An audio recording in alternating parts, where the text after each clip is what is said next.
The school district your kids attend can actually add thousands of dollars to the resale of your home. And most families relocating to our Taylor, Texas area are looking at the house or the town first, maybe even the commute, but then they're checking the school district second. That's backwards. Now, here's how Taylor ISD actually stacks up, okay? The ratings, the zoning trap, and the programs that not everybody's putting in a brochure, these are all things that you want to keep an eye on. Now, I'm Paige Morris, and I help families relocate to the Taylor, Texas area and surrounding communities. I'm going to give you the honest version, data based on what the district looks like right now, what's being built, and the one verification step that keeps you from buying the wrong house, okay? I'm not going to tell you which school is good or better. That's your call. I'm going to tell you where to find the data and how it affects your home's value. All right, let's dig in for a district snapshot. Now, Taylor ISD is still on the smaller side. We're roughly between 2,900 and 3,000 students across 8 campuses. For a family moving from Round Rock or Austin ISD, that's a completely different scale. Smaller schools, more visibility, easier access to admin or other staff. That's a plus for your students. Now, the current TEA overall district-wide rating is a C. 2 years ago, it was a D. That's a real trajectory. Now, see here, it's the numbers I would watch more closely than just the letters. The direction we're moving in has more to do with the district size than the grade, because a small enrollment means a few campuses are swinging that entire score. Remember, scores are only tracked from grades 3 and above as it pertains to those ratings. So that's pre-K through second grade that doesn't even touch our district score. So keep that in mind. A letter grade is not something that depicts the entire district. Now, here's what most people don't know. There's bond-funded construction on the books. The elementary campus has STEM spaces that are under construction and a multi-purpose facility at the high school, not to mention renovations at Taylor Middle. All of these are scheduled to start in 2027. Also a win for our students. The district has had a superior financial rating from the state for 7 straight years. Districts that manage money well and are actively building are districts that tend to move up or forward overall. So go look it up yourself. txschools.gov. Type in Taylor ISD. Everything I just said is on one page. Now, let's take a look at zoning 101, if you will. The part that costs people a little bit of cash. This is the most important minute of this video. Do not trust the school list on a real estate website like Zillow, Realtor.com, or things like that. The MLS, those fields are pulled from third-party data, and sometimes they can be wrong, okay? Make sure that you're verifying by address on the district's boundary lookup, and do it before you write an offer, especially if a school district is going to affect your students, or 2, you're paying attention and how it affects your value. This is something to do before you get to inspection, not after. Here's why it matters more in Taylor than most anywhere in Central Texas. This town, in case you didn't know it, we're growing really fast. Samsung, the housing that follows it, new subdivisions coming online.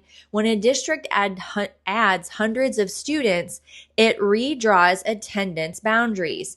Your house doesn't move, the boundaries do. Now, so I want you to ask 2 questions. Number 1, what campus is this address zoned to today? And make sure it's confirmed by the district. And 2, is this area under review for rezoning?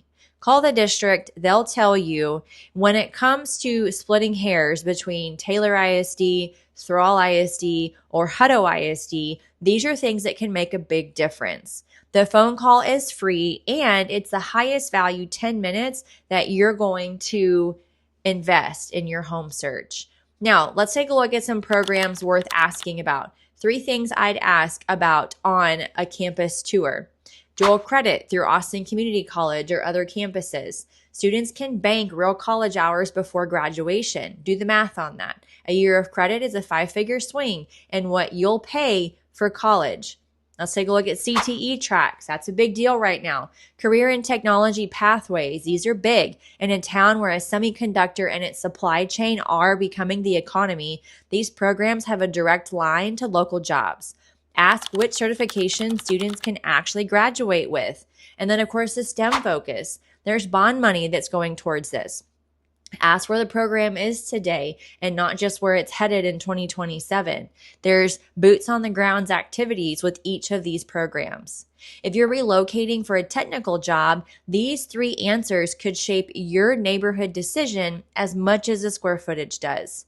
Let's take a look at commute and drop off. Nobody thinks about this until they're living it. Drop off and pickup happens twice a day, roughly 180 days a year. A neighborhood that's 8 minutes from campus with an easy loop versus 14 minutes into a bottleneck, that could be over 30 hours a year of your life. Okay? When you're going on a tour of a neighborhood, do it at 7:45 in the morning and then again at 3:15 in the afternoon. Drive the actual route. What looks fine at noon on a Saturday is a different animal on a Tuesday. I do this with my clients and it changes their short list about half the time. Let's take a look at activities and travel demands. Band, athletics, robotics. In a smaller district, participation rates are usually higher, and that's a genuine advantage. Your kid can make the team. Your kid can make all the teams. But ask about travel time and the commitment on your family. Smaller districts sometimes sit geographically wide competition brackets, which means long bus rides and weeknights that could be ending late if you're all over Central Texas. Ask a current parent, a neighbor that you're looking at a house next to, not just the front office. That's the answer that you actually need, is based on people who are living it every day. Now, housing impact. This is the money question. Yes, proximity to preferred campuses supports resale. That's no secret. But here's what surprises people. It's often not the rating that drives the premium. It's the practical stuff. A safe walking path, a drop-off loop that doesn't back up onto a main road, a neighborhood where the school is close enough that a middle schooler can get where they're going without a car. Buyers pay for the daily experience of the school, not just the letter grade on the website. That's why 2 homes zoned to the same campus can carry different premiums. Make sure you're taking a look at taxes and exemptions. Compare total tax rates before you fall in love with a house. The rate or your rate is a stack. School district, city, county, and then any other special districts, including MUDs in newer developments. A newer subdivision with a MUD can run meaningfully higher than an established tailored neighborhood, and that difference shows up in your payment every single month. File your homestead exemption. I'll say it again. File your homestead exemption. Texas has an over 65 exemption and a disabled veteran exemption too. And no, your exemption doesn't automatically follow you from your last house. You have to refile on your new one.